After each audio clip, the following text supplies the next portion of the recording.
The Gospel according to Mark, chapter 5. They came to the other side of the sea, into the country of the Gerasenes. When he got out of the boat, immediately a man from the tombs with an unclean spirit met him, and he had his dwelling among the tombs.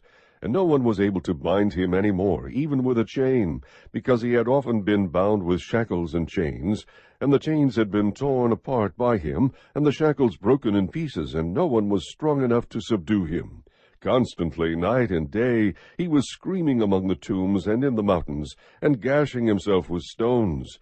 Seeing Jesus from a distance, he ran up and bowed down before him, and shouting with a loud voice, he said, "What business do we have with each other, Jesus, Son of the Most High God? I implore you, by God, do not torment me." For he had been saying to him, "Come out of the man, you unclean spirit." And he was asking him, "What is your name?" And he said to him, "My name is Legion, for we are many." And he began to implore him earnestly not to send them out of the country. Now there was a large herd of swine feeding nearby on the mountain. The demons implored him, saying, "Send us into the swine, so that we may enter them." Jesus gave them permission, and coming out, the unclean spirits entered the swine, and the herd rushed down the steep bank into the sea, about 2,000 of them, and they were drowned in the sea. The herdsmen ran away, and reported it in the city and in the country, and the people came to see what it was that had happened. They came to Jesus, and observed the man who had been demon-possessed, sitting down, clothed, and in his right mind, the very man who had had the legion, and they became frightened.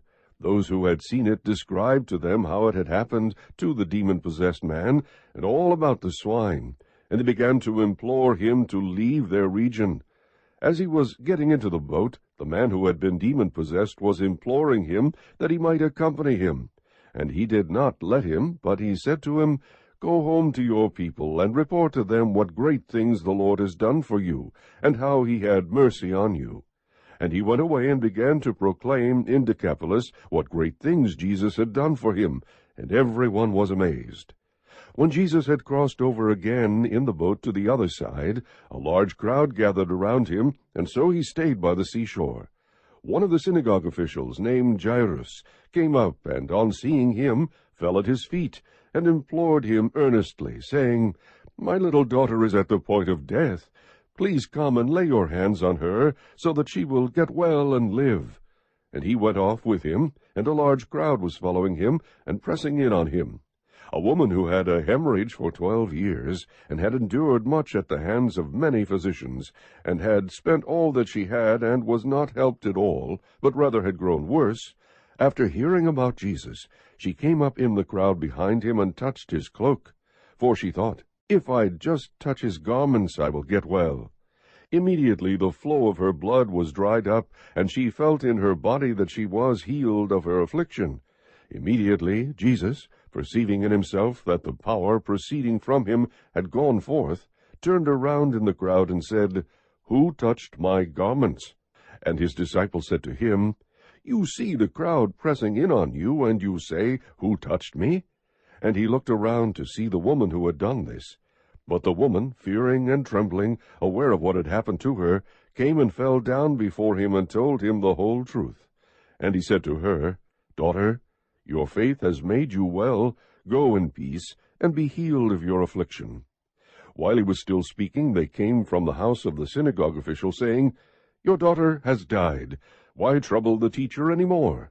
But Jesus, overhearing what was being spoken, said to the synagogue official, "Do not be afraid any longer, only believe." And he allowed no one to accompany him except Peter and James and John, the brother of James. They came to the house of the synagogue official, and he saw a commotion, and people loudly weeping and wailing. And entering in, he said to them, "Why make a commotion and weep? The child has not died, but is asleep." They began laughing at him, but putting them all out, he took along the child's father and mother and his own companions, and entered the room where the child was. Taking the child by the hand, he said to her, "Talitha cum," which translated means, "Little girl, I say to you, get up." Immediately the girl got up and began to walk, for she was 12 years old, and immediately they were completely astounded, and he gave them strict orders that no one should know about this. and he said that something should be given her to eat.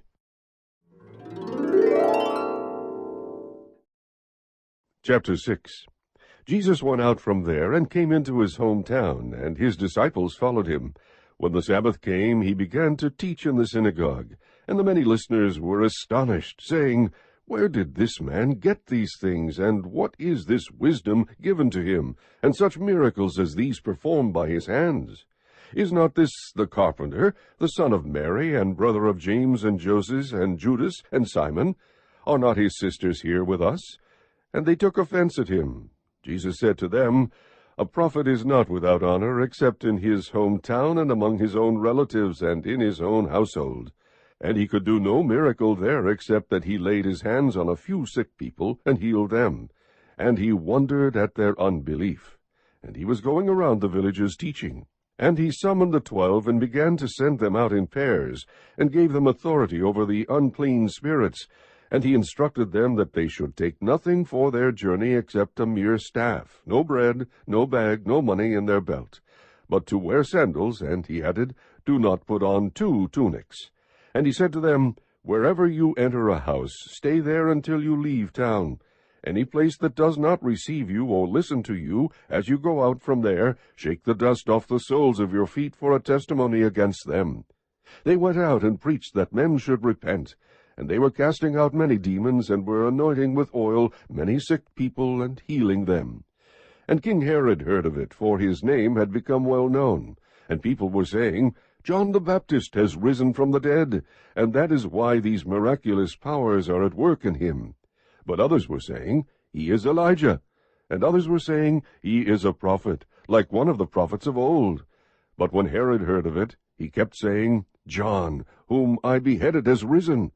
For Herod himself had sent and had John arrested and bound in prison, on account of Herodias, the wife of his brother Philip, because he had married her. For John had been saying to Herod, "It is not lawful for you to have your brother's wife." Herodias had a grudge against him, and wanted to put him to death, and could not do so, for Herod was afraid of John, knowing that he was a righteous and holy man, and he kept him safe. And when he heard him, he was very perplexed, but he used to enjoy listening to him. A strategic day came when Herod, on his birthday, gave a banquet for his lords and military commanders, and the leading men of Galilee. And when the daughter of Herodias herself came in and danced, she pleased Herod and his dinner guests. And the king said to the girl, "Ask me for whatever you want, and I will give it to you." And he swore to her, "Whatever you ask of me, I will give it to you, up to half of my kingdom." And she went out and said to her mother, "What shall I ask for?" And she said, "The head of John the Baptist." Immediately she came in a hurry to the king and asked, saying, "I want you to give me at once the head of John the Baptist on a platter." And although the king was very sorry, yet because of his oaths and because of his dinner guests, he was unwilling to refuse her. Immediately the king sent an executioner, and commanded him to bring back his head. And he went and had him beheaded in the prison, and brought his head on a platter, and gave it to the girl. And the girl gave it to her mother. When his disciples heard about this, they came and took away his body, and laid it in a tomb. The apostles gathered together with Jesus, and they reported to him all that they had done and taught. And he said to them, "Come away by yourselves to a secluded place, and rest a while." For there were many people coming and going, and they did not even have time to eat. They went away in the boat to a secluded place by themselves. The people saw them going, and many recognized them, and ran there, together on foot, from all the cities, and got there ahead of them. When Jesus went ashore, he saw a large crowd, and he felt compassion for them, because they were like sheep without a shepherd. And he began to teach them many things. When it was already quite late, his disciples came to him and said, "This place is desolate, and it is already quite late. Send them away, so that they may go into the surrounding countryside and villages, and buy themselves something to eat." But he answered them, "You give them something to eat." And they said to him, "Shall we go and spend 200 denarii on bread, and give them something to eat?" And he said to them, "How many loaves do you have? Go look."